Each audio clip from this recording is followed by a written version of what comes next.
अस्सलामुअलैकुम, welcome to my channel घरदारी with Bushi. कैसे हैं आप सब। आज मैं आप सब के लिए लेके आई हूँ क्लब सैंडविच की रेसिपी। ये क्लब सैंडविच मैं दो तरह से बना रही हूँ। एक में मैं ब्रेड जो है वो ग्रिल करके यूज़ कर रही हूँ और दूसरे में मैं वैसे ही यूज़ कर रही हूँ, उसको ग्रिल नहीं कर रही। इस रेसिपी में टोटल 3 स्टेप्स हैं। एक हमने जो है चिकन कुक करना है, फिर हमने दो तरह की स्प्रेड्स प्रिपेयर करनी है और उसके अलावा फिर हमने ब्रेड को ग्रिल करना है और सैंडविच को असेंबल करना है। यहाँ पर हमारे पास कैप्सिकम है, कुकम्बर है, साथ में टमाटो है, बॉयल एग है, चिकन है और ब्रेड जो है वो ग्रिल की हुई है और प्लेन है साथ में मायोनीज है और बर्गर स्प्रेड है और मिंट स्प्रेड है। तो चलें सबसे पहले चिकन तैयार करते हैं। यहाँ पर मैंने 1 टेबलस्पून ऑयल ऐड किया है बर्तन में और साथ में 350 ग्राम बोनलेस चिकन ऐड कर दिया है। अब ये इसका कलर जब थोड़ा सा चेंज हो जाएगा, चिकन का थोड़ा सा कुक हो जाएगा, तो हम सारे स्पाइसेस ऐड कर देंगे। अब ये चिकन थोड़ा कुक हो गया है और इसमें मैं सबसे पहले सॉल्ट ऐड कर रही हूँ, अब वाइट पेपर पाउडर, अब ब्लैक पेपर पाउडर और इसके बाद अब गार्लिक पाउडर और सबसे एंड में मैं रेड चिली पाउडर ऐड कर रही हूँ। ये सब स्पाइसेस आपने अपनी चॉइस के हिसाब से डालने हैं।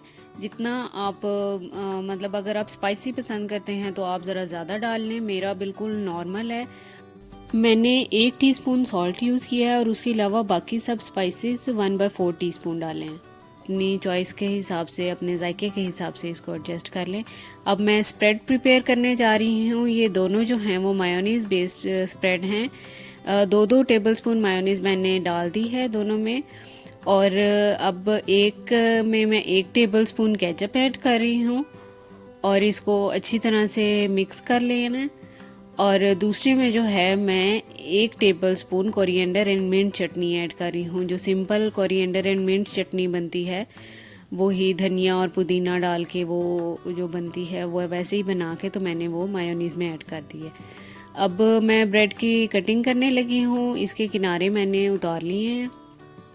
किनारों को भी आप ज़ाया ना किया करें इससे, या क्रम्स बना लिया करें या परिंदों को डाल दिया करें या कुछ और मीठा बना लिया तो। अच्छा जी, अब मेरे पास ग्रिल पैन तो नहीं है लेकिन मैं ये टोस्टर में गर्म करने लगी हूँ स्लाइस, ताकि थोड़ा सा उसका प्यारा कलर आ जाए। अच्छा, यहाँ पर मैं एक बात आपको क्लियर कर दूँ कि अगर आप स्लाइस को इस तरह से टोस्ट कर रहे हैं या ग्रिल कर रहे हैं तो आप उसी वक्त अगर आपने खाने हैं तो फिर आप ये काम करें, नहीं तो आप ये दूसरी ऑप्शन पर जाएं, कोल्ड सैंडविच बनाएं।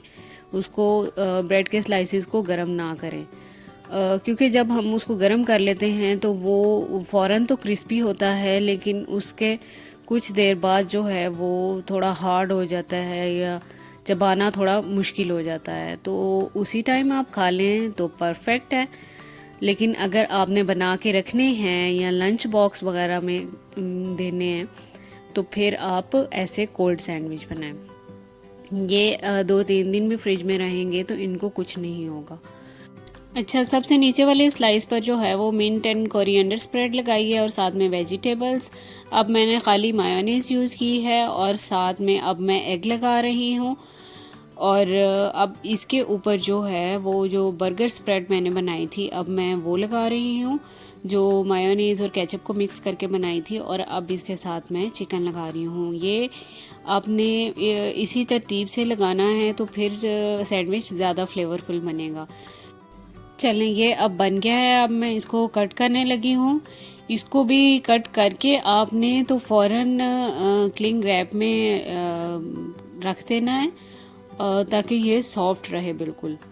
इसको रैप करके तो फिर आप फ्रिज में रख दें, ये इंशाल्लाह इसको कुछ भी नहीं होगा। अब मैंने टोस्ट किए थे, स्लाइस ग्रिल किए थे, उनको मैं करने लगी हूँ असेंबल। यहाँ पर मैं अब सबसे नीचे वाले में चिकन लगा रही हूँ क्योंकि कटिंग करनी उससे आसान होगी। मैंने ये बर्गर स्प्रेड लगाई है और चिकन लगाया है। अब इसके ऊपर स्लाइस रख के तो मैं मायोनीज़ लगाने लगी हूँ और अब मैं इसके ऊपर एग लगाऊंगी। एग वाली आप हमेशा मिडल में रखें और ये चिकन वाली नीचे रखेंगे तो उससे ये होगा कि कटिंग करनी ज़रा आसान हो जाएगी आपके लिए।